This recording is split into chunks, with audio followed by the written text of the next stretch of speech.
할렐루야.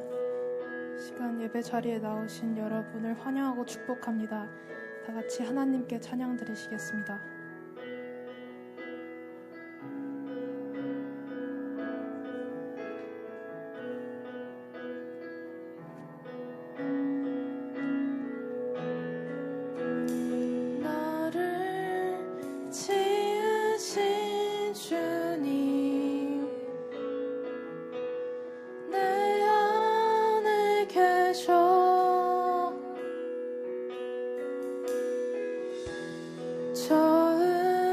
처음부터 내 삶은 그의 손에 있었죠.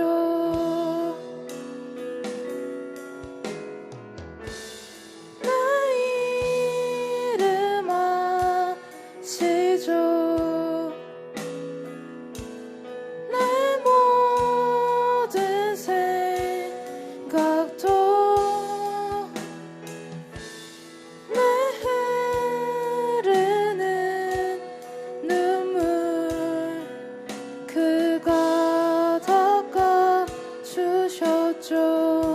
그는 내 아버지, 그는 내 아버지,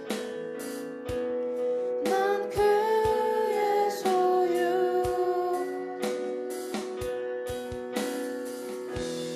내가 어딜 가든지 날 떠나지 않죠.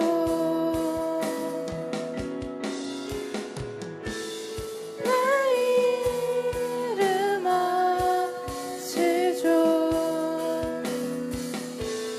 내 모든 생각도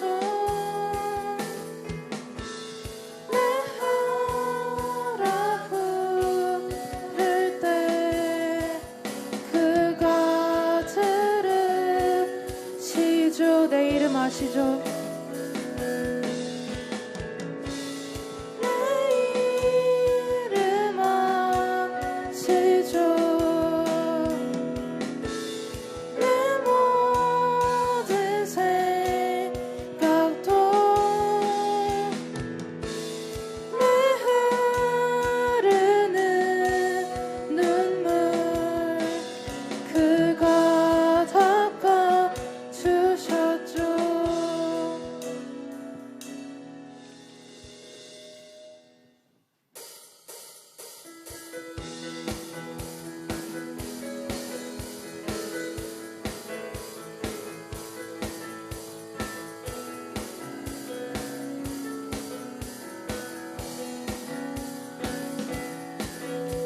나보다 나를 잘 아시는 주님, 내가 주를 떠나 어디로 가겠나이까. 나 어딜 가든지 주의 손이 나를 인도하시며 주의 오른손이 나를 붙드시리다. 나를 창세전부터 계획하시고 지금까지 인도하시네. 하나님이여, 주의 생각이 어찌 그리 보배로우신지요. 나의 생각보다 나의 뜻보다 더 크고 놀라우신 주님, 하나님이 나를 살피사 나의 마음을 다시오니 나를 영원한 길로 인도하소서. 나보다 나를 잘 아시는 주님, 내가 주를 떠나 어디로 가겠나이까. 나 어딜 가든지 주의 손이 나를 인도하시며 주의 오른손이 나를 하시리다. 나를 자세 전부터 계획하시고 지금까지 인도하시네.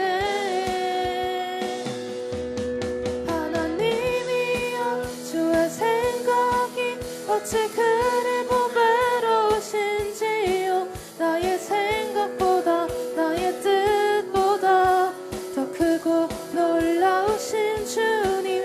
하나님이여 나를 살피사 나의 마음을 다시오니 나를 영원한 길로 인도하소서. 하나님이여 주의 생각 어찌 그리 부러우신지요. 나의 생각보다 나의 뜻보다 더 크고 놀라우신 주님. 하나님이여 나를 살피사 나의 마음을 다시오니 나를 영원한 길로 인도하소서.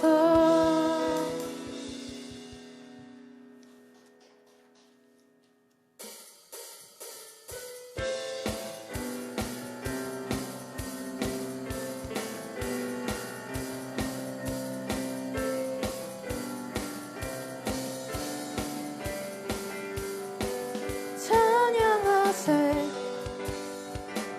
찬양하세 왕께 소리 높여 찬양 드리세.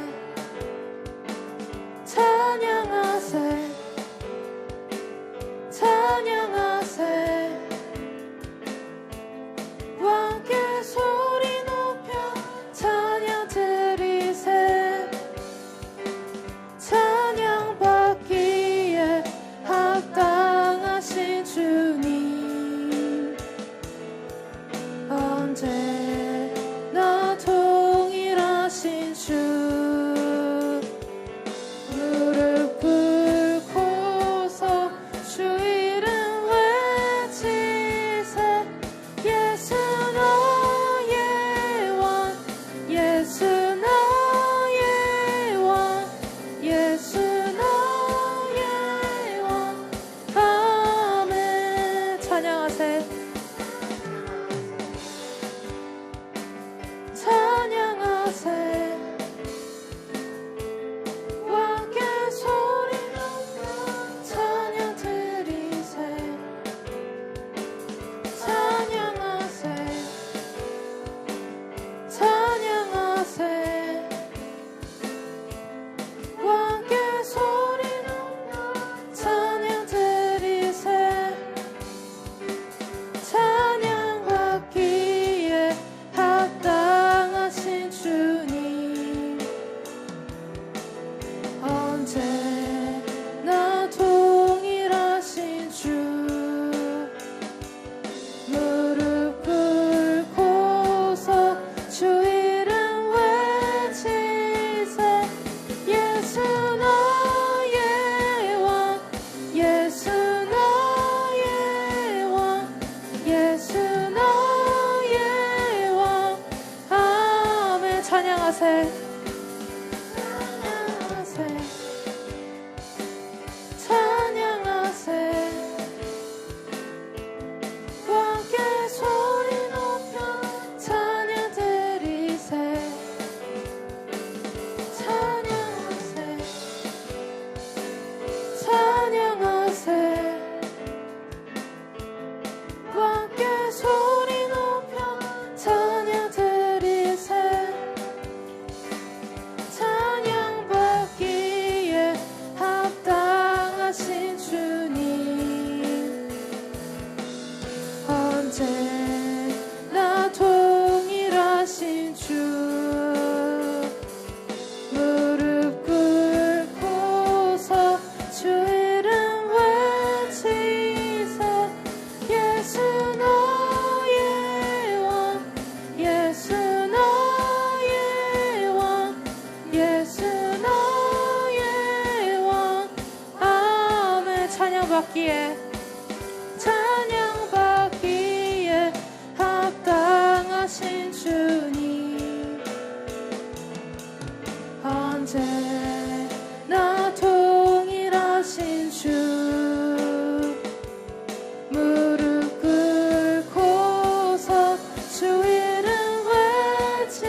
앞에서 주여 일창하고 함께 기도드리시겠습니다. 주여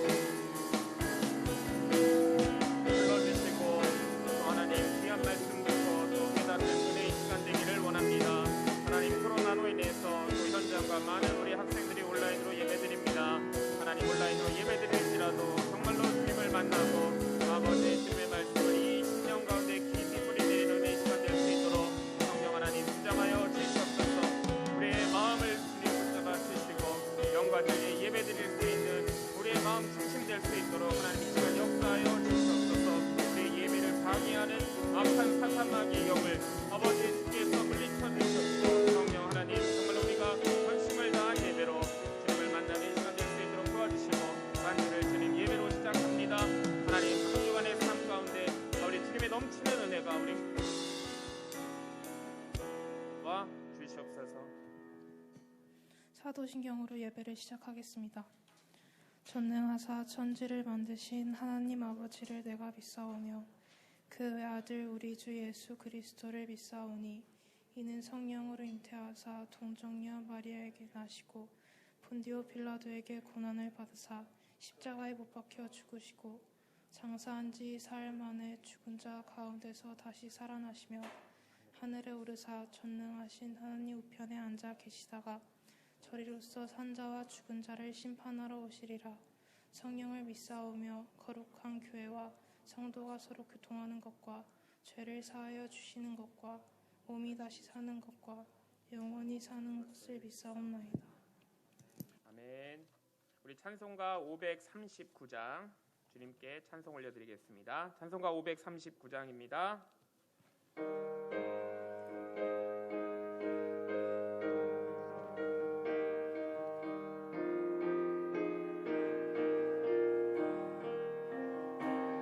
너 예수께 조용히 나가 내 모든 짐 내려놓고 주 십자가 사랑을 믿어 죄 사함을 너 받으라. 주 예수께 조용히 나가 내 마음을 쏟아놓으라. 늘은 미리 보시는 주님 그 은혜를 베푸시리.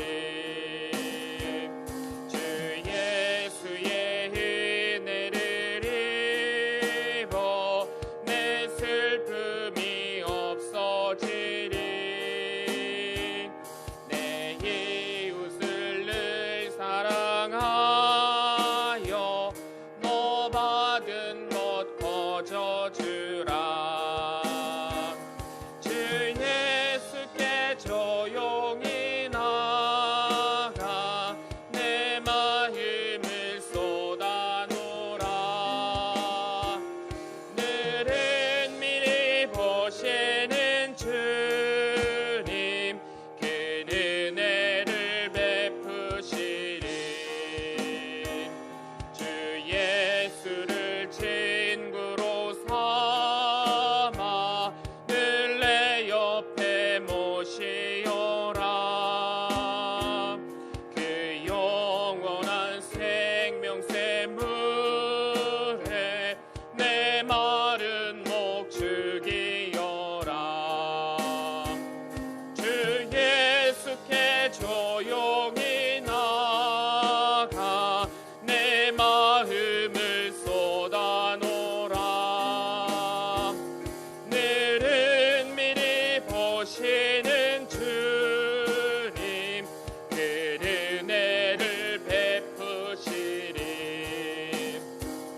너 주님과 사귀어 살면 새 생명이 넘치리라. 주 예수를 찾는 이 앞에 참 밝은 빛 비추어라. 주 예수께 조용히 나가 주 예수께 조용히 나가 내 마음을 쏟아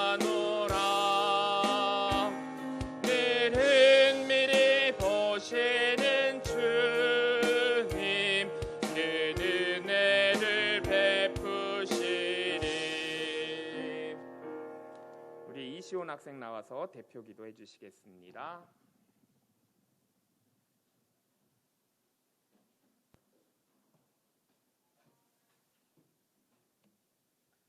기도하겠습니다. 하나님 아버지 감사합니다. 오늘 이렇게 좋은 날 주셔서 감사합니다. 우리가 모여서 예배 드릴 수 있도록 해주심에 감사드립니다. 저희들이 모여서 드리는 예배를 주님께서 영광 받으시고 기쁘게 받아주세요. 오늘 예배를 통해서 우리의 모든 죄를 회개하고 하나님께 가까이 나아가게 해주세요. 어떠한 환경에서도 교회에 나와 예배 드릴 수 있도록 저희를 도와주세요. 목사님을 통해 하나님의 말씀을 들을 때 깨닫고 감동이 있게 하시고 그 감동으로 말씀을 행하는 저희들이 되게 해주세요.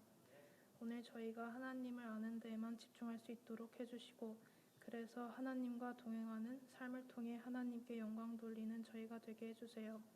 모든 예배 가운데 함께 하실 주님을 찬양하며 예수님 이름으로 기도드렸습니다.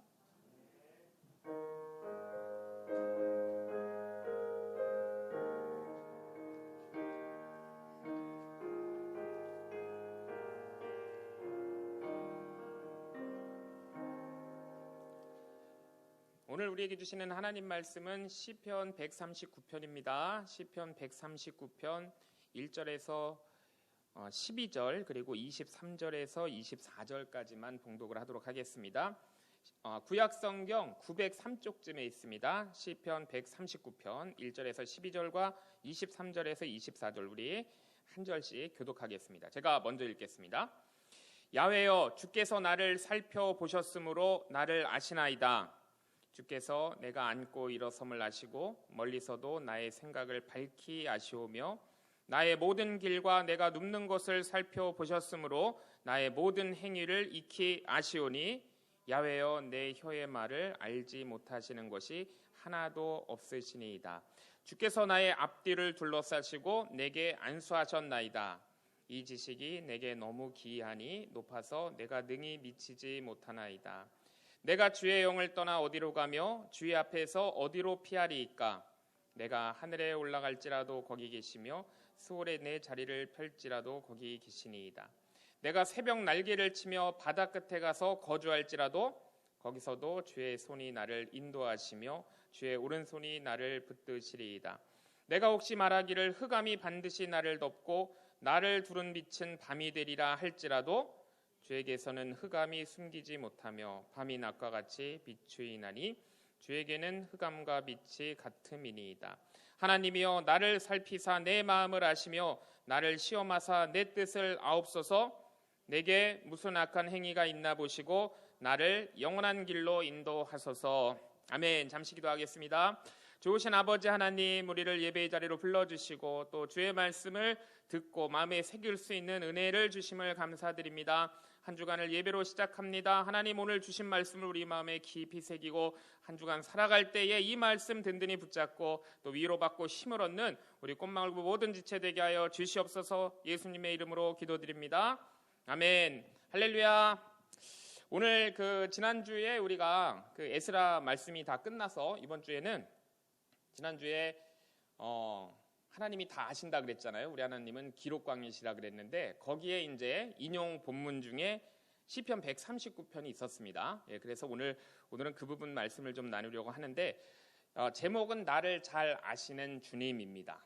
기록을 다 하신다 그랬죠. 그래서 정말 우리의 어떤 외형뿐만이 아니고 우리의 마음의 중심까지도 다 아시고 기록하신다고 그랬습니다. 그리고 오늘 또 찬양팀의 찬양이 이 시편이 말씀이 나가는지 몰랐을 텐데 나를 잘 아시는 주님, 그 찬양을 또 오늘 불렀습니다. 그래서 제가 말씀 후 찬양을 다른 걸로 골랐습니다. 원래 그 찬양을 좀 하려고 그랬었는데요.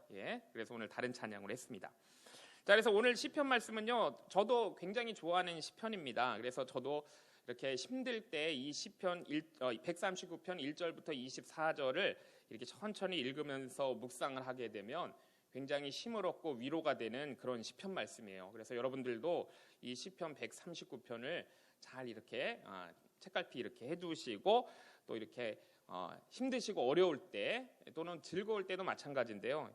말씀을 읽어보시면 하나님이 주시는 위로와 힘을 얻게 되는 그런 은혜가 있기를 소원합니다. 여러분 모든 사람은요 니즈가 있어요, 그렇죠? 니즈. 이 욕구죠, 욕구. 어떤 욕구, 욕망이 다 있습니다.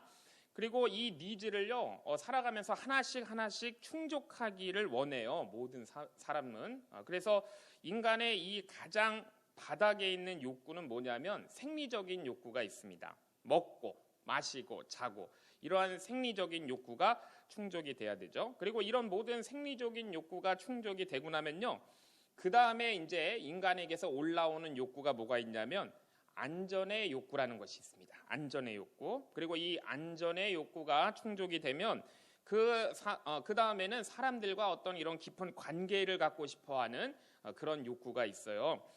나의 소속이 분명하기를 원해요. 내가 어디에 소속감을 갖고 싶어하고 또 이렇게 사랑받으며 살아가기를 원하게 됩니다. 이거를 애정의 욕구라 그래요. 애정의 욕구. 자, 이게 이제 세 번째 욕구고요. 네 번째 욕구는 뭐냐면 자기 존중의 욕구가 있습니다. 예, 자기 존중의 욕구. 제가 지금 말씀드린 이 욕구를 지금 네 번째까지 말씀드렸는데, 자, 이게 이제 제가 정리한 그런 이론이 아니죠. 굉장히 유명한 이론이고, 여러분들이 이제 앞으로 고등학교 때는 배울까요? 대학 가게 되면 아마 이런 일반 교양 과목에서 반드시 접하게 될 이게 매슬로우의 욕구 5단계라는 것입니다. 그래서 이 매슬로우의 욕구 5단계에서 오늘 우리가 좀 중요하게 볼 것이 뭐냐면 네 번째 욕구가 자기 존중의 욕구예요. 자기 존중의 욕구. 이 자기 존중의 욕구에 무엇이 들어있냐 하면, 그러니까 사람들이 자기를 좀 알아줬으면 하는 욕구죠. 이게 자기 존중의 욕구예요. 사람들이 나를 좀 알아주기를 원하는 것, 인정받고 싶어하는 것, 이것이 자기 존중의 욕구입니다. 자, 그런데요, 이렇게 사람의 인정을 받는 것, 사람들이 나를 알아주는 것에 대한 욕구가 이게 여러분 집착이 될 수가 있어요. 그래서 이것에 노예가 돼가지고 너무 집착해가지고 이것에 붙잡히게 되면 마음의 평안을 여러분 잃게 됩니다. 마음이 절대 편할 수가 없는 거예요. 제가 예전에는 좀 요 부분을 많이 봤었는데 한겨레 신문 인터넷판을 보면은요, 휴심정이라는 섹션이 있어요. 휴심정. 이 휴심정은 저기 갑자기 이름이 생각이 안 나네요. 거기에도 있는데 하여튼 이 인터넷 신문, 한겨레 신문 인터넷판에 거기 휴심정이라고 쳐보면 그런 섹션이 있는데 제가 과거에는 여기를 좀 자주 봤습니다. 그런데 요즘은 좀 잘 안 보는데요. 어쨌든 이 휴심정이라는 말이 뜻풀이하면 이런 거죠. 마음이 쉬어가는 정자. 마음이 쉬어가는 정자라는 뜻인데 이 사람들의 마음에 좀 평안함을 주는 그런 좀 아름다운 글들, 이렇게 좀 따뜻한 글들을 올려놓는 그런 섹션이에요. 그래서 거기에 이제 그런 고백의 글을 읽은 적이 있습니다. 사람이 자기를 알아주기를 바라지 말라. 이렇게 이제 한 문장으로 시작을 하는데요. 자기를 알아주기를 바라는 마음, 이것이 가정이나 회사에서 스트레스를 만들어내고 사람들과 불화를 겪는 주요한 원인이다라는 것을 제가 본 적이 있습니다. 제가 이 글을 읽고 좀 가만히 생각을 해본 적이 있는데 정말 그런 것 같아요. 나를 알아주기를 바라는 마음, 이것이 여러분 집착이 되면 이것이 가정에서 또는 일터에서, 회사에서, 학교에서도 여러분 스트레스를 계속 만들어내요. 그리고 사람들과는 여러분 불화를 겪게 하는 것이죠. 이렇게 서로 여러분 평안의 관계를 유지할 수가 없는 그런 주요한 원인이 되는 것입니다. 그래서 사람들이 자기를 알아줘야만 하는 사람들에게 나타나는 현상이 있어요. 나를 알아주기를 원하는 그러한 사람들에게 나타나는 현상, 보통은 여러분 세 가지가 있습니다. 뭐가 있냐면요, 첫 번째는 교만함이 있어요. 교만. 두 번째는 원망이 있고 세 번째는 소외감이 있습니다. 이 세 가지가 사람들이 나를 알아줘야만 하는 경우에 나타나는 현상들이에요. 자, 첫 번째는 뭐라고요? 교만입니다. 교만. 자, 이 교만함이 나타나는데 몇 년 된 것 같은데 한때 여러분 우리나라에 유명했던 말 중에 이런 말이 있어요. 여러분도 들어봤을 거예요. 너 내가 누군지 알아? 이런 말 여러분 들어봤죠? 너 내가 누군지 알아? 자, 이게 여러분 유행할 당시에 몇 가지 사건이 있습니다. 제가 그 중에서 이제 한 가지를 말씀드리면 이게 우리나라 사람들의 갑질이 문제가 된 거죠. 갑질이 문제가 됐습니다. 그래서 그 갑질을 대표하는 그 행위를 대표하는 말이 너 내가 누군지 알아? 이 말이에요. 그때 이런 얘기도 있습니다. 한 50대 대리운전 기사가요, 이 술자리에 대리운전을 위해서 이제 부름을 받고 갔습니다. 대리운전 기사였어요, 50대. 그런데 이제 가서 보니까 이 술자리가 아직 끝이 안 난 거예요. 그래서 이제 30분을 기다렸대요. 거기서 운전 이제 해가지고 가려고. 그런데 대리운전 기사 정말 이 하시는 분이 30분이나 기다렸는데 이분들한테는 여러분 그 1분이 정말 아까운 시간이잖아요. 그렇죠? 1분 1초가 정말 아까운 시간이고 다른 데 가서 더 일할 수 있는 시간인데 30분을 기다렸는데도 이제 나오질 않으니까 이제 더 기다릴 수 없어서 이제 가겠다고 얘기를 했나 봐요. 그랬더니 이 대리기사를 부른 분이 누구냐면은 40대 여성분이었답니다. 그래서 이 40대 여성분이 나와가지고 이제 그분한테 한 얘기예요. 너 내가 누군지 알아? 이렇게 얘기했다는 것이죠.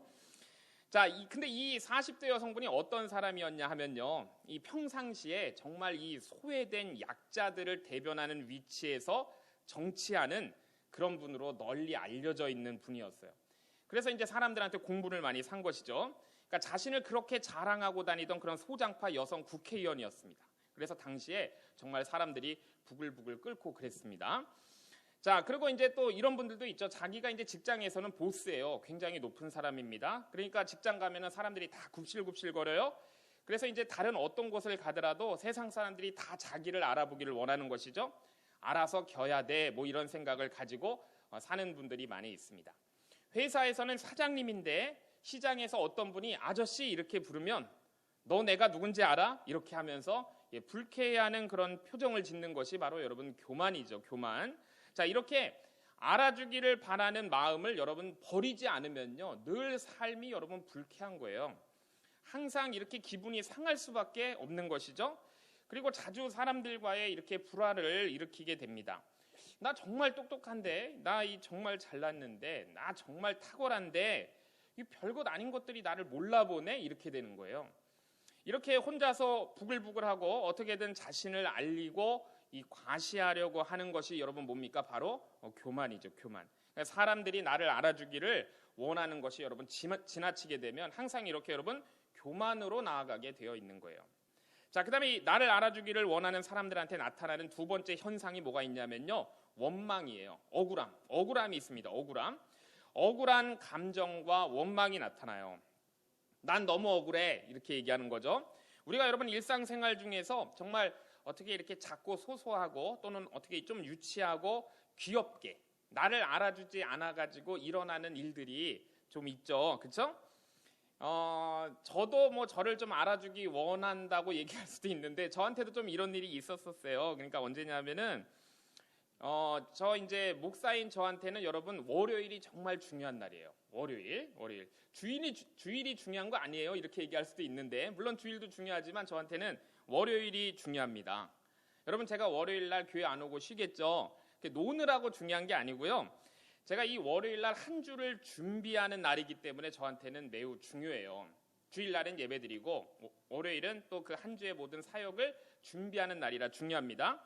그래서 한 주간에 있는 말씀들을요, 우리 뭐 꽃망울부 말씀도 있고 또 새벽에 또 해야 되는 것도 있고 어떨 때는 뭐 수요 예배, 주일 일부 예배, 그다음에 성경 공부가 있을 때는 그런 것들도 해서 이거를 월요일에 아웃라인을 다 짜야 돼요. 그래서 미리미리 준비를 여러분 해놓지 않으면요, 그 일주일 내내 잠을 제대로 못 자면서 계속 쫓겨다니게 되는 거예요. 근데 여러분 이게 월요일 날 제 뜻대로 완벽하게 잘 되지 않습니다. 완벽하게 되는 날이 별로 없어요. 그래서 이 월요일에는요, 제가 보통은 집에 있든지 뭐 도서관을 가기도 하는데 지금은 이제 그 코로나 때문에 잘 못 가죠. 그래서 뭐 카페를 간다든지 이런 데 가서 이런 것들을 준비하면서 제가 시간을 그렇게 늦게까지 보내요.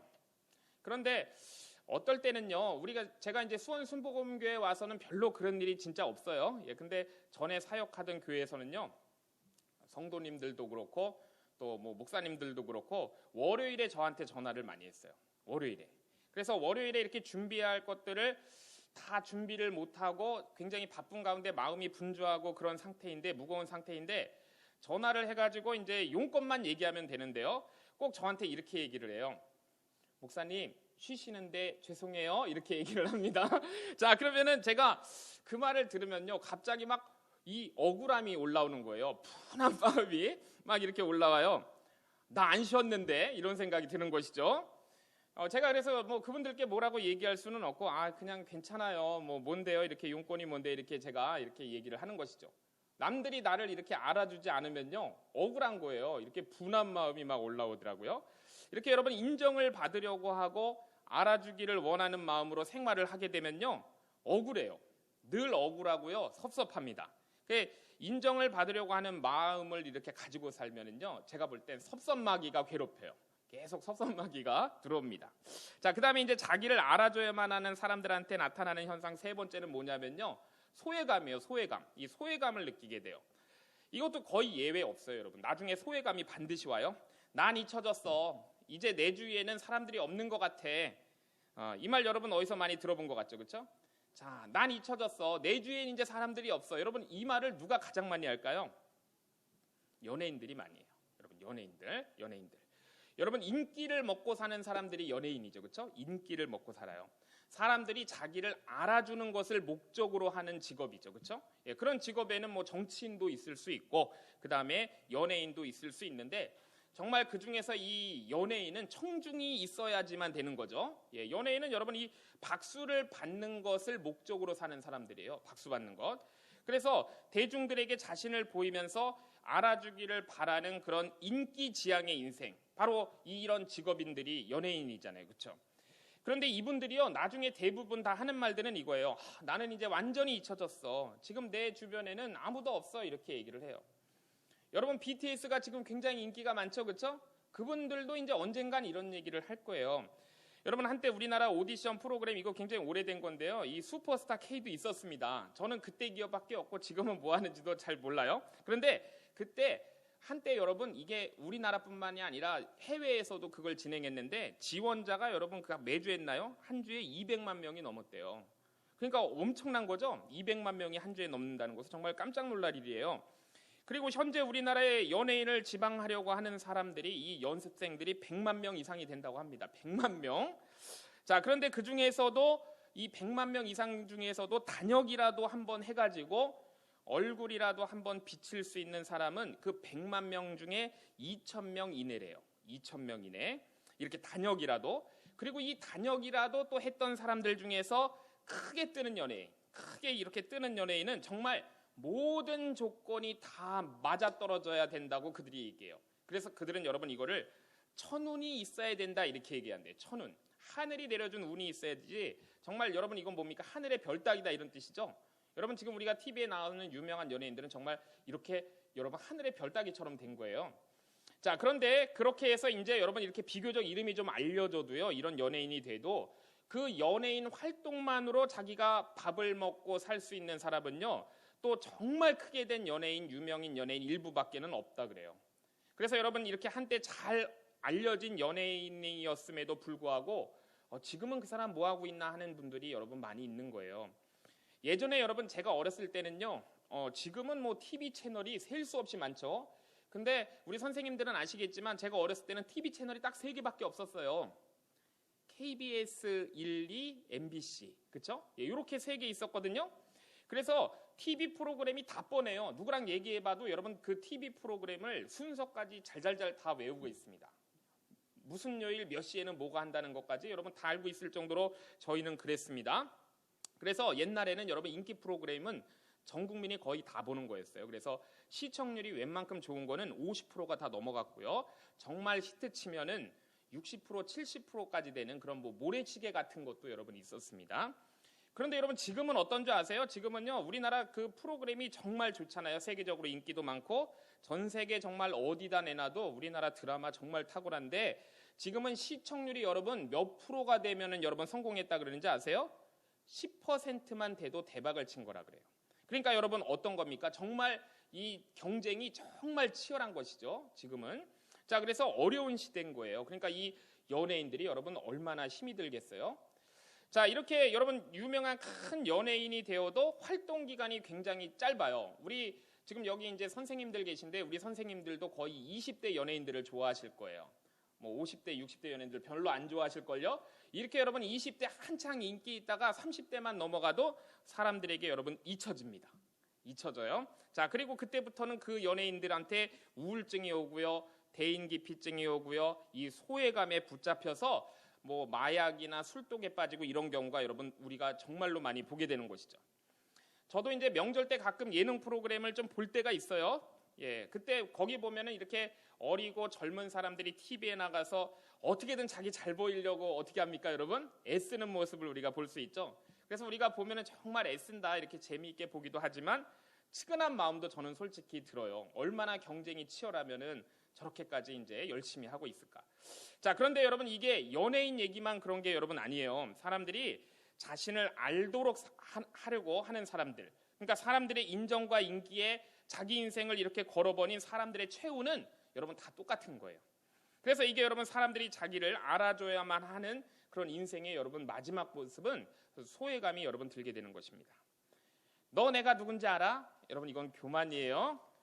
난 너무 억울해. 서운함과 억울함이죠. 난 완전히 잊혀졌어. 이 소외감과 어떤 유기감이 드는 겁니다. 자, 이게 사람들이 알아주기를 목적으로 사는 인생들의 결국이고 여러분 마지막인 거예요. 자, 그런데 여러분 우리들도 마찬가지예요. 자, 누구에게나 절대로 우리가 여러분 사람의 인정에 우리의 인생을 거는 일이 있으면 절대로 안 돼요. 그렇게 되면은 반드시 여러분 실망하게 되고 망하게 되는 것입니다. 그래서 여러분 하나님께서 이렇게 말씀하셨어요. 이사야 2장 22절에 너희는 인생을 의지하지 말라. 그의 호흡은 코에 있나니 새말가치가 어디에 있느냐 하나님이 말씀하셨어요. 그리고 또 예레미야를 통해서 17장 5절에서 6절에 야훼께서 이와 같이 말씀하시니라. 무릇 사람을 믿으며 육신으로 그의 힘을 삼고 마음이 야훼에게서 떠난 그 사람은 저주를 받을 것이라. 그는 사막의 떨기나무 같아서 좋은 일이 오는 것을 보지 못하고 광야 건조한 곳 건건한 땅 사람이 살지 않는 땅에 살리라. 이렇게 성경에 여러분 다 나와 있는 거예요. 우리가 조금 전에 얘기했던 그 연예인들, 사람의 인기, 사람들한테 그런 어떤 영광받기 위해서 살아가는 사람들의 마지막 모습이 우리 성경에 여러분 정말 이렇게 자세하게 나와 있죠. 자, 이 사람들은요 이렇게 종국적으로 여러분 사람들은요 저도 그런 것 같아요. 여러분도 그럴 거고 이 사람들은 여러분 그래요. 종국적으로는 다 자기한테 신경을 써요. 여러분 자기한테. 그래서 다른 사람 그렇게 알아줄 겨를 여러분 별로 없어요. 여러분 이게 정상적인 사람이에요. 그렇다는 걸 여러분들이 아셔야 돼요. 그러니까 우리가 여러분 이렇게 멋을 내잖아요. 그렇죠? 네. 그냥 사람들한테 잘 보이려고 멋을 내고 또 어느 정도 이제 또 그런 품위를 갖춰야 되니까 그렇게 하지만 너무 지나치게 여러분 하지 않아도 돼요. 사람들 별로 그렇게 신경 안 씁니다. 자, 그런데요. 여러분 정말 우리를 알아주시는 분이 계셔요. 우리를 알아주신 분, 나를 알아주시는 분이 계십니다. 나를 알아주기를 원하시고 그렇게 기대하시면서 그래서 우리가 여러분 그분의 인정을 받아야 돼요. 우리가 인정받아야 하는 분 한 분이 계시는데 당연히 여러분 그분이 누구실까요? 하나님이세요. 하나님. 여러분 사람은요 하나님께 인정받고 살게 되어 있는 거예요. 자, 한번 따라해 볼까요? 사람은 하나님께 인정받고 살게 되어 있습니다. 오늘 여러분 우리가 말씀 처음에 들어가면서 메슬로우의 그 욕구 5단계를 우리가 봤잖아요. 그리고 거기서 우리가 네 번째 인정 욕구에 대해서 오늘 좀 보겠다 그랬습니다. 네 번째 욕구가 인정 욕구인데 그게 여러분 우리가 어떻게 생각하셔야 되냐면 이 인정 욕구를 사실은 사람에게서 인정받으려는 욕구라기보다는 하나님께 인정받는 욕구로 우리는 생각을 해야 돼요. 하나님께 인정받는 욕구. 그래서 여러분 사람은 하나님께 인정받고 살도록 우리는 여러분 그렇게 지어진 존재입니다. 여러분 그래서 오늘 그 시편 139편이 다윗의 시로 알려져 있는 시편이고 그걸 우리가 다 읽지는 못했습니다. 여러분 사실 다윗도요 한때 인간이 자기를 알아주기를 원했어요. 그런데 그 사람들한테 다 배신을 당한 뒤에 정말 그 억울함과 그 소외감을 가지고 하나님 앞에 나아갔을 때 그가 깨닫게 된 그런 내용이 바로 오늘 시편 139편이에요. 다윗도 사람들한테 여러분 배신당했어요. 그래서 억울함, 소외감, 절망감을 가지고 그걸 가지고 하나님 앞에 나아가서 하나님의 음성을 듣고 깨달음을 얻은 것이 오늘 시편 139편입니다. 오늘 우리가 안 읽었지만 시편 139편에 19절에서 22절 말씀을 보면요. 다윗의 막 증오가 나타나 있어요. 하나님, 주님께서 저 악인을 죽여만 주신다면 이렇게 험한 얘기를 해요. 모든 사람을 사랑하라 그랬잖아요. 하나님은. 그렇죠? 근데 이렇게 하나님께는 여러분 다 아뢰일 수 있는 거예요. 하나님께는 다 아뢰입니다. 자기의 속마음을. 저들을 죽여주십시오. 정말 이렇게 얘기해요. 피 흘리게 하기를 좋아하는 자들아 내게서 물러가라. 나는 그들을 너무나도 미워해요. 하나님. 이렇게 하나님 앞에 자기 마음을 다 토해놓고 있어요. 이 다윗의 이런 감정적인 어떤 경량 가운데서 다윗이 이제 마음속 깊은 곳에서 깨닫게 된 것이 뭐냐면 바로 이거예요. 아, 정말 나를 아시는 분은 하나님이시구나라는 것을 다윗이 깨달은 것이죠. 그러니까 다윗이 여러분 역시 기도하는 사람이었어요. 다윗은 여러분 기도하는 사람입니다. 그래서 그의 시편들을 보면요, 이 다윗의 격정의 감정이 많이 나타나고 있는데, 그렇지만은 그는 거기서 멈춰 있지 않고 하나님 앞으로 나아가요. 하나님 앞에 나가서 하나님께 아뢰요. 그래서 하나님께 그것을 아뢰일 때 하나님께서 해결해 주시는 모습을 우리가 여러분 다윗의 시편을 통해서 우리가 여러분 발견할 수 있게 되는 겁니다. 하나님께 기도하는 가운데 하나님께서 다 아신다는 그 진리가 다윗의 마음속에 가슴속으로 파고 들어간 거예요. 아, 하나님께서 다 알고 계시는구나. 그것을 여러분 깨닫게 된 것이죠. 하나님이 이 세계를 만드셨잖아요. 그리고 하나님께서 나를 만드셨잖아요. 그리고 하나님이 나를 다 아신다는 거예요. 자, 그래서 여러분 우리가 얼마나 많은 세포로 되어 있는지 아세요? 여러분 우리가 정말 많은 세포로 되어 있는데, 자, 그 많은 세포 중에 어느 하나 세포를 우리 몸에서 떼어냈다고 해보세요. 자, 그러면 여러분 그거 우리 눈으로는 보이지 않습니다. 그런데 여러분 그 세포 하나에 들어있는 정보, 인포메이션이 여러분 얼마나 엄청난지 모르죠. 정말 성경에 나오는 표현대로 신묘막측하다고 얘기할 수 있는데, 제가 좀 서치를 해보니까 우리 인간의 사람의 세포 속에 염색체가 들어있잖아요. 여러분 과학 시간에 배웠죠. 중학교 때 염색체. 그 염색체의 세포 하나에 들어있는 염색체 정보가 이거를 책으로 만들면요, 500페이지 책을 14,000권으로 채울 수 있는 분량의 염색체 정보가 우리 세포 하나에 들어있다는 거예요. 자, 여러분 염색체 하나에 얼만큼의 정보가 들어있다고요? 500페이지 책 14,000권 분량의 정보예요.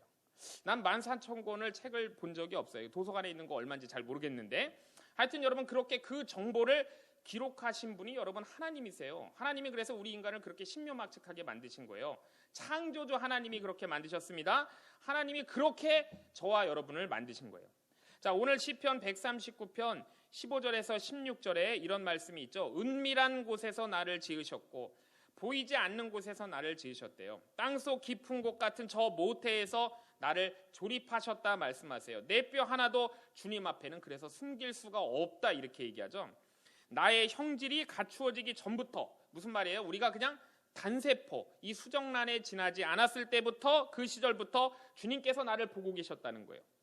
그래서 주님께서 나에게 정해진 날들이 이렇게 아직 시작되기도 전에 이미 주님의 책에 기록이 되어 있었다라고 오늘 다윗은 고백하고 있습니다. 여러분 이게 논리적으로 우리가 참 이해는 힘든 거지만 이걸 우리가 신학적으로 뭐라고 불렀냐면 예정이라고 얘기하는 거예요. 한번 따라해 볼까요? 예정. 하나님은요, 우리를, 여러분 우리의 이런 형질이 갖춰지기 전부터 하나님은 우리를 계획하셨고 우리를 기록하고 계셨어요. 이걸 여러분 하나님의 섭리고 하나님의 우리의 예정하심이라고 그러는 거예요. 그래서 우리를 하나님의 자녀 삼아서 우리를 구원하시기로 하나님은 미리 다 예정하셨어요. 그래서 내가 잉태되기 전부터 나를 아시는 분이 여러분 바로 하나님이세요. 그래서 여러분 다윗은 이 17절에 고백하죠. 하나님이여 주의 생각이 내게 어찌 그 길이 보배로우신지요, 이렇게 고백을 해요. 하나님의 생각이 어찌 그리 보배로우신지요. 여러분 하나님께서 우리를 다 아세요. 제가 지난주에도 말씀드렸지만은 하나님은 정말 다 아세요. 여러분 우리의 뭐 뼈, 세포 하나하나뿐만이 아니라 우리의 이 마음의 중심까지 다 아시는 거예요. 자, 그리고 이렇게 다 아시는 하나님께 우리가 여러분 감사한 건 뭐냐면 나를 아신다는 거예요. 온 우주 만물을 창조하시고 나를 지으셨는데 나를 아신다는 거예요. 나를 아신다는 거예요. 그래서 이사야 43장 1절을 보면 이런 말씀을 하세요. 내가 너를 지명하여 불렀나니 너는 내 것이라, 이렇게 말씀하세요. 지명하여 불렀다는 게 무슨 말이에요? 야 이리 와봐 이렇게 한 게 아니고 정삼아 이렇게 이름을 부른 거죠. 지명하여 부른 거예요. 여러분 우리를 한 명 한 명 여러분 우리를 이름으로 아세요. 하나님은 인격적으로 우리를 만나시지 1대1로 만나시지 집단적으로 여러분 우리를 그렇게 그냥 부속품처럼 하나로 대하시지 않는다는 걸 아셔야 돼요. 그래서 우리 예수님도 말씀하시잖아요. 이 100마리 양이 있어요. 우리가 여러분 100마리 양을 모아놓고 보면 우리 눈은 어떨까요? 그냥 다 똑같아 보일 거예요. 그렇죠? 그 양이 뭐 하나가 이렇게 없어져도 별로 티날 것 같지 않은데 주님은 그 한 마리 양이 없어진 거를 너무나 잘 아신다고 말씀하시잖아요. 그리고 그 한 마리 양이 없어지면 그 양을 찾기 위해 99마리의 양을 냅두고 안절부절 하신다고 그렇게 말씀하셨어요. 그렇게 여러분 우리를 정말 잘 아신다는 거예요. 그래서 내가 내 양을 안다라고 주님이 말씀을 하신 거죠. 여러분 고린도전서 13장을 우리가 사랑장이라고 불러요. 사랑은 오래 참고 온유하며 이런 식으로 사랑에 대해서 쭉 말씀하시기 때문에 우리가 고린도전서 13장을 사랑장이라 그러는데 거기 12절에 보면 이런 고백이 나와요. 지금은 내가 부분적으로 아나 그때에는 주께서 나를 아신 것 같이 내가 온전히 알리라. 주께서 나를 아신 것 같이 온전히 알리라 이렇게 얘기해요. 그러니까 지금은 우리가 별로 아는 게 없어요. 우리가 하나님에 대해서 하나님 나라에 대해서 우리가 별로 아는 것이 없는데 그때가 되면 우리가 하나님에 대해서도 하나님 나라에 대해서도 온전히 안다는 거예요. 이 세상이 왜 존재하고 나를 왜 이곳에 두셨는지를 우리가 온전히 안다는 거죠. 그런데 어떻게 온전히 안대요? 주님께서 나를 아신 것 같이 온전히 안대요. 여러분 이게 무슨 얘기예요? 그러니까 주님은 나를 온전히 알고 계신다는 거예요. 저와 여러분을 주님은 여러분 온전히 아세요. 그래서 여러분 우리 고민이 뭐 이런 거잖아요. 여러분 우리가 뭐 우리나라 지금 대통령이 문재인 대통령이니까 우리가 문재인 대통령 여러분 다 알아요 몰라요? 다 알죠? 여기 문재인 대통령 모르는 분 없죠, 그렇죠? 예, 문재인 대통령 우리가 다 알아요. 근데 문제는 뭐냐면요.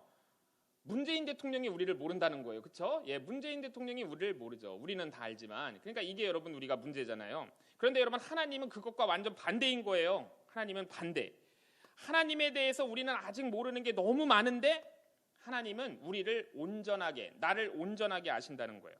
그러니까 여러분 대통령이 우리를 몰라줘도 괜찮은 거예요. 왜냐하면 천지의 주제이신 하나님이 우리를 온전하게 아시기 때문에 대통령이 몰라줘도 여러분 괜찮은 거예요.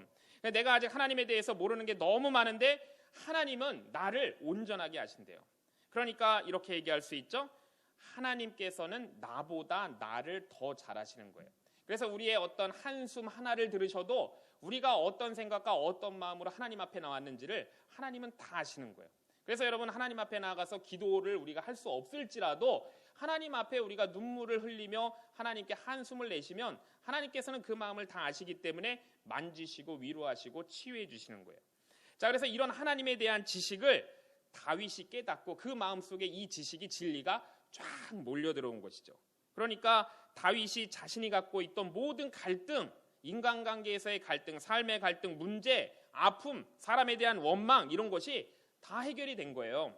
그래서 여러분 오늘 본문 1절에서 4절 우리가 정말 깊이 묵상해야 되는 말씀이에요. 오늘 본문 1절에서 4절. 우리 1절에서 4절 말씀을 한번 같이 읽어보도록 하겠습니다. 시작.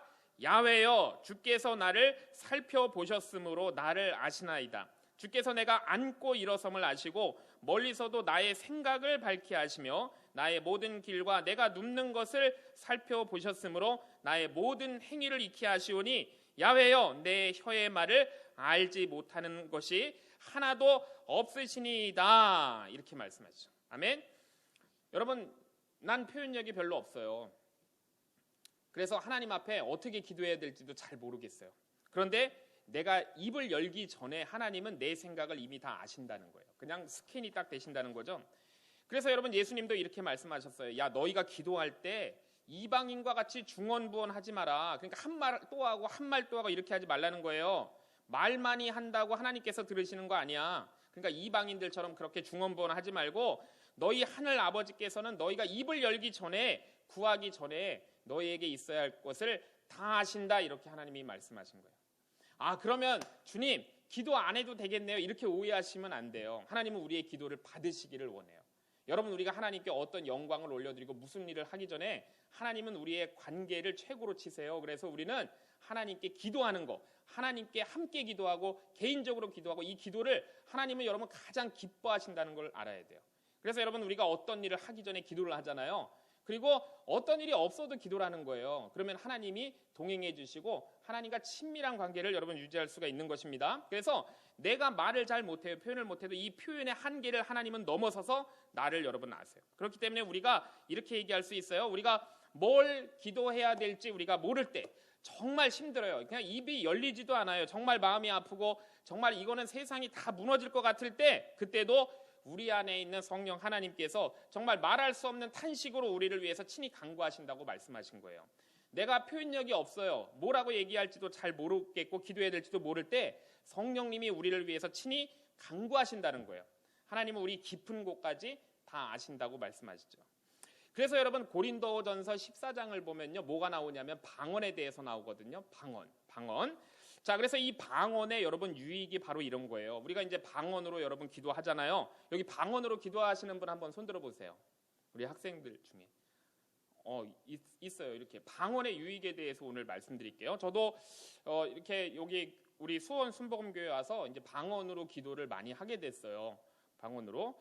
그래서 이 방언으로 기도하면요, 기도하는 사람도 잘 몰라요. 예, 그냥 어느 날 이 입에다가 하나님이 붙여주셔가지고 그냥 그렇게 기도를 하게 돼요. 자, 그리고 그 방언 기도를 듣는 사람도 저 사람이 무슨 말을 하는 거야 잘 몰라요. 살라살라 하니까 잘 모르는 거죠. 살라살라. 자, 그런데 자, 이런 말이 있어요. 그 기도는 마귀도 채가지 못한다라는 말이 있어요. 물론 이게 성경에 나오는 말은 아니지만 그 방언 기도는 마귀도 채가지 못한다. 자, 그렇지만은 그 기도를 누가 아신다는 거예요? 하나님께서는 아신다는 거예요. 나도 모르고 당신도 모르고 마귀도 못 채가는 그 기도를 하나님께서는 아신다. 하나님께서는 여러분 그걸 알아들으신다는 거예요. 그래서 나의 어떤 표현보다도 나를 더 잘하시는 분, 나보다 나를 더 잘하시는 분 바로 우리 하나님이세요. 여러분 우리가 이거면 되는 거예요. 여러분 그래서 살면서 평생 이걸 잊지 마셔야 돼요. 하나님께서 나를 정말 잘하신다.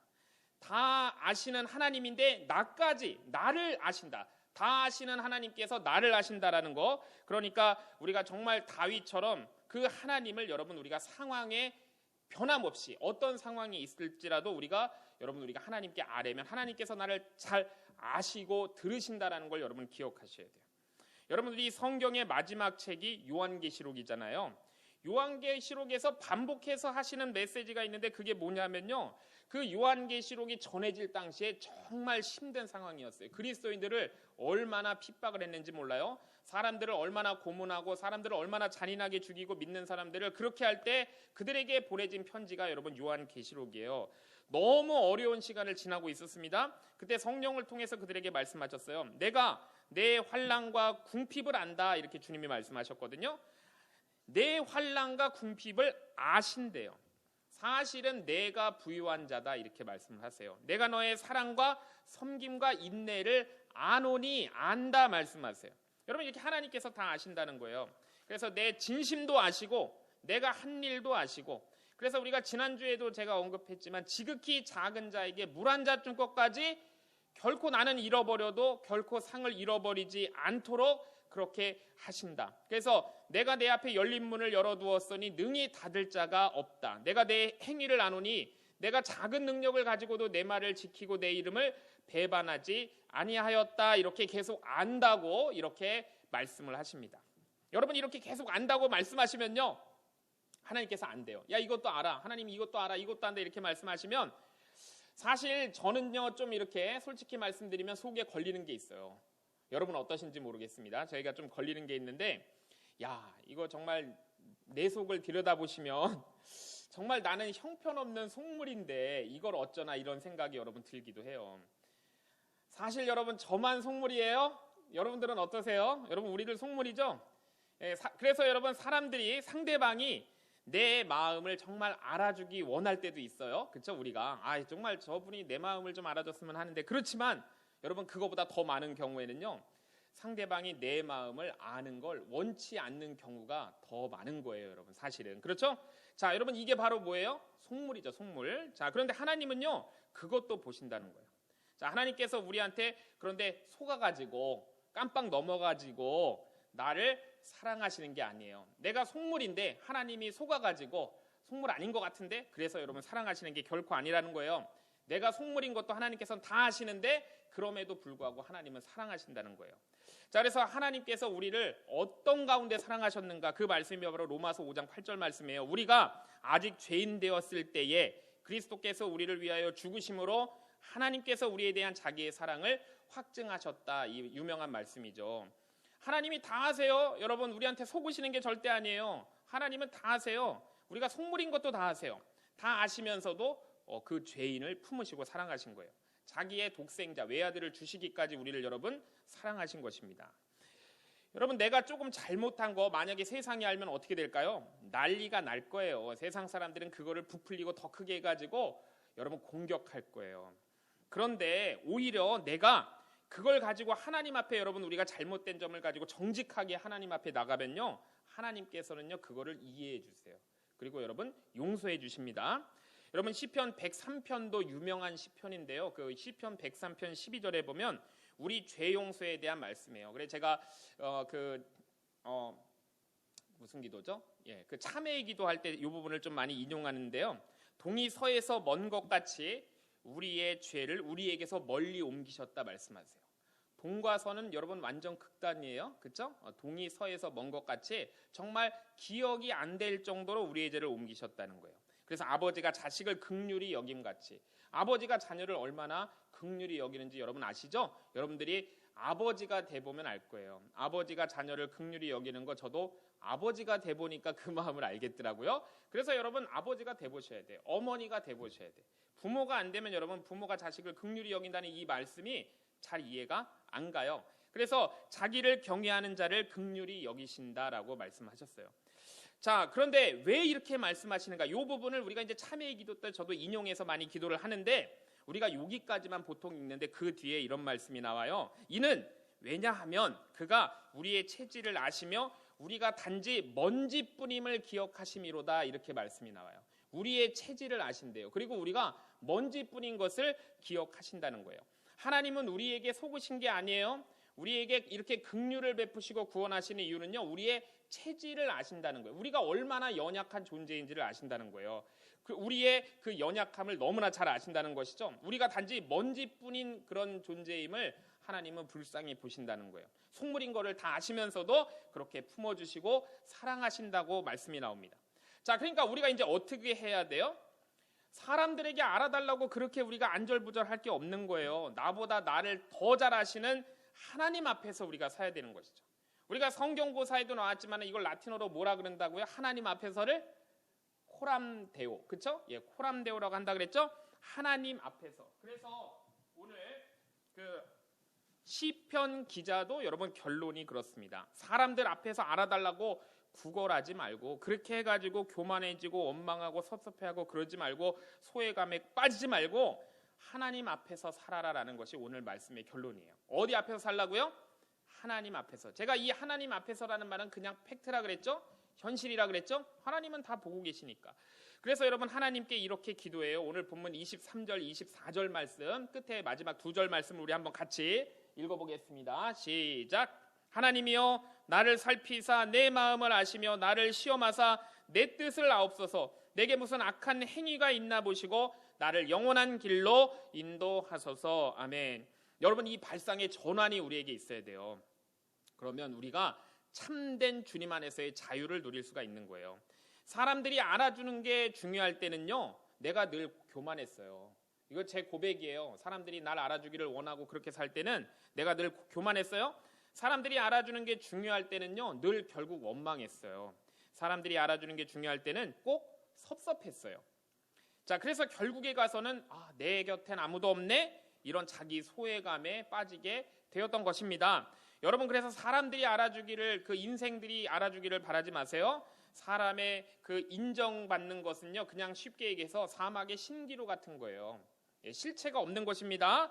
자기 생각에 갇혀 있어서 사람들은 여러분 다른 사람 봐줄 겨를이 없다는 걸 아셔야 돼요. 사람은 여러분 날 잘 몰라요. 예, 그리고 잘 안다고 해도요 사람들은 오해를 해요. 그렇죠? 나를 오해합니다. 그러니까 사람의 인정을 기대하지 마시고 그러면 교만해지고 원망해지고 소외감만 들게 되니까 여러분 우리가 참된 자유를 얻어야 돼요. 사람들이 알아주는 것에 집착하는 것을 내려놓는 순간부터 우리에게 참된 자유가 찾아옵니다. 우리가 하나님 앞에서 살아가는 거예요. 자, 그래서 사람들이 나를 알아주는 것보다 내가 그리스도를 아는 게 중요한 거예요. 한번 따라해 볼까요? 내가 그리스도를 아는 것이 제일 중요하다. 사람들이 나를 알아주는 것보다 내가 그리스도를 아는 것이 중요한 거예요. 그래서 중요한 것, 하나님을 아는 것, 그리스도를 아는 것이에요. 고린도전서 8장 2절에서 3절에서 말씀하십니다. 만일 누구든지 무엇을 아는 줄로 생각하면 마땅히 알 것을 알지 못하는 것이요. 또 누구든지 하나님을 사랑하면 그 사람은 하나님도 알아주신다 말씀하세요. 여러분 우리가 그리스도 안에서 하나님께서 우리를 그리스도 안에서 아세요. 사람들이 아는 것을 바라지 말고 반대로 우리가 여러분 그 사람들을 알아줘야 돼요. 우리가 그냥 이렇게 마음을 넓게 가지세요. 우리가 사람들의 인정을 받으려고 하지 말고 우리가 그냥 그 사람들을 인정해 주세요. 내가 그렇게 여러분 사람을 사랑하면 어떻게 하신다고요? 하나님께서 나를 더 알아주신다고 말씀하셨어요. 나를 잘 아시는 하나님만 바라봅시다. 할렐루야. 내 주위 사람들은 그냥 어떻게 하자고요? 인정해주고 사랑하자고요. 자, 우리 아버지 사랑합니다 찬양하고 우리 함께 기도하도록 하겠습니다.